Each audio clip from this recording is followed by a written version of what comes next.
చిలకలూరుపేటలో AP గిరిజన సమైక్య రాష్ట్ర సహాయ కార్యదర్శి శ్రీను నాయక్ ప్రవచనకర్త గరికపాటి నరసింహారావు చేసిన వ్యాఖ్యలను తీవ్రంగా ఖండించారు. పాఠశాలల్లో విద్యార్థులకు కోడిగుడ్లు అందించే ప్రభుత్వ విధానంపై గరికపాటి చేసిన వ్యాఖ్యలు బాధాకరమని ఆయన పేర్కొన్నారు. విద్యార్థుల ఆకలి తీర్చేందుకు అమలు చేస్తున్న పథకాలపై ఇలాంటి వ్యాఖ్యలు చేయడం తగదన్నారు. వ్యవహారంపై AP food commission chairman Vijay Pratap Reddy తగిన చర్యలు తీసుకోవాలని శ్రీను నాయక్ డిమాండ్ చేశారు.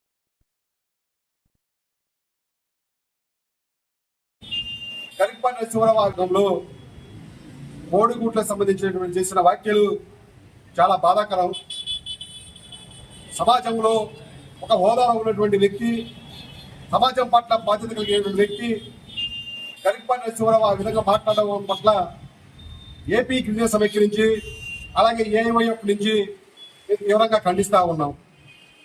ఎందువల్లంటే కేంద్ర ప్రభుత్వం 60%, రాష్ట్ర ప్రభుత్వం 40% నిధులతోటి మధ్యాహ్నం భోజన పథకాలకు సంబంధించిన విద్యార్థులకు పౌష్టికాహార విద్యార్థులకు అందించడము నేరమా?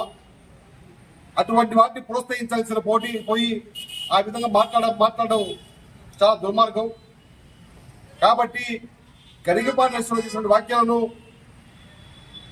తీవ్రంగా ఖండించడమే కాకుండా ఆయన చేసినటువంటి వాక్యాలపైన బహిరంగ క్షమాపణ చెప్పాలని చెప్పేసి గిరిజన సమైక్య నుంచి తెలియజేస్తా ఉన్నాం.